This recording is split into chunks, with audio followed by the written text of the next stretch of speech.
Malam Satu Suro. Bagi sebagian orang, malam ini hanyalah pergantian hari biasa dalam kalender Jawa. Namun, bagi sebagian lainnya, terutama mereka yang masih memegang erat adat dan kepercayaan lama, malam ini adalah malam keramat. Malam yang tak hanya menyimpan kesunyian, tetapi juga menyembunyikan kisah-kisah warisan yang tak kasat mata, warisan yang tak selalu berbentuk emas atau tanah melainkan kutukan. Kisah ini berawal dari sebuah desa kecil di lereng Gunung Lawu, di mana adat dan mitos bukan sekadar cerita pengantar tidur, melainkan bagian hidup yang dijaga, diwariskan, dan ditakuti. Namaku Raka. 3 tahun lalu, aku kembali ke kampung halaman setelah belasan tahun menetap di Jakarta.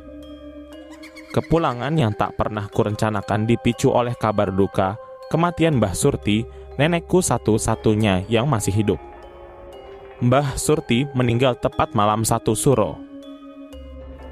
Bukan sakit, bukan karena usia. Ia ditemukan tak bernyawa di tengah ruang dapur, bersimpuh menghadap barat, tangannya menggenggam kain hitam tua yang tampak sudah rapuh dimakan waktu. Anehnya, kain itu bukan milik siapapun yang dikenal keluarga. Desas-desus mulai bermunculan.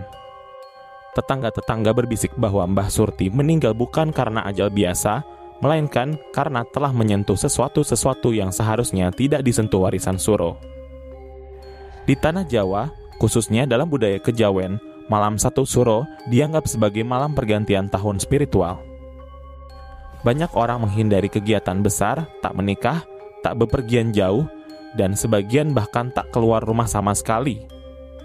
Malam ini diyakini sebagai waktu di mana batas antara dunia manusia dan makhluk halus begitu tipis. Rentan untuk dilewati, disenggol, atau dilanggar. Mbah Surti adalah juru kunci tanah warisan keluarga yang selama puluhan tahun dibiarkan tak dibangun. Ia selalu berkata, tanah itu bukan untuk dihuni, tapi untuk dijaga. Kami menganggapnya hanya warisan biasa. Namun ternyata, tanah itu menyimpan perjanjian leluhur yang lebih tua dari peta desa itu sendiri. Menurut cerita turun-temurun, pada masa penjajahan Belanda, leluhur kami pernah membuat fakta dengan makhluk penunggu yang menghuni kawasan hutan itu. Sebagai bentuk perlindungan dari penjajah yang suka merampas tanah dan ternak. Seorang leluhur bernama Kiranu bersedia memberikan sesajen dan menjaga kawasan itu tetap alami dengan satu syarat: tanah itu tak boleh diwariskan dalam bentuk fisik. Bukan dijual, bukan dibangun rumah, dan tak boleh diperebutkan. Namun, apa yang terjadi setelah Mbah Surti meninggal? Warisan itu mulai diperebutkan. Paman, bibi, bahkan ayahku sendiri mulai membicarakan harga jual, pembagian sertifikat, dan pembagian hasil. Mereka semua lupa akan wasiat Mbah Surti. Dan itulah awal petaka sesungguhnya.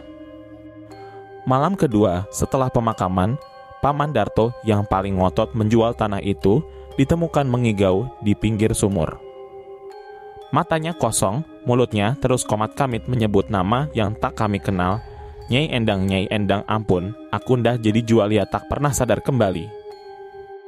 Hingga kini, ia hidup seperti mayat berjalan. Tubuhnya hidup, jiwanya entah di mana. Lalu, hal-hal ganjil mulai terjadi. Di malam-malam tertentu, suara gamelan terdengar samar dari arah tanah warisan. Cahaya api kecil menari-nari seperti obor, meski tak ada siapapun di sana. Dan setiap kali bulan baru datang, selalu ada hewan mati di depan gerbang rumah, kadang ayam, kadang kucing, semuanya dengan leher terputus dan mata membelalak. Aku mulai merasa warisan ini bukan sekadar tanah. Suatu malam, setelah serangkaian kejadian mengerikan itu, aku memutuskan untuk mencari tahu kebenarannya. Bersama seorang teman yang juga dukun muda dari desa sebelah, aku melakukan ritual kecil di malam Jumat Kliwon malam, di mana energi gaib dipercaya paling aktif. Kami membawa bunga 7 rupa, kemenyan, dan kain peninggalan Mbah Surti. Di tengah malam, angin berhenti bertiup. Suara jangkrik menghilang. Hutan yang biasanya riuh mendadak senyap seperti kuburan. Lalu, dari balik pohon beringin tua muncul sosok wanita berkebaya lusuh. Wajahnya cantik namun matanya hitam legam. Ia menunjuk kain di tanganku dan berkata, "Warisan bukan untukmu, Raka, tapi untuk dijaga. Kau anak terakhir dari penjaga terakhir. Bila kau langgar, darahmu yang akan jadi gantinya." Seketika, tubuhku kaku. Nafasku terhenti. Dunia seperti berputar hingga temanku menyentakkan doa keras-keras dan membakar kemenyan dengan api besar. Sosok itu menghilang, namun malam itu aku tahu tanggung jawab telah berpindah. Sejak malam itu, kami tak pernah lagi menyentuh tanah warisan itu. Kami membersihkannya setiap bulan suro, meletakkan sesajen sederhana dan berdoa.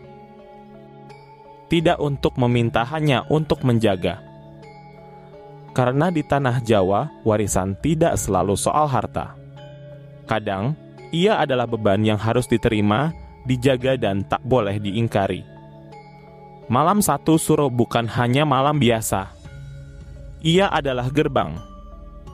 Dan siapapun yang berani melanggar perjanjian lama harus siap menanggung konsekuensinya.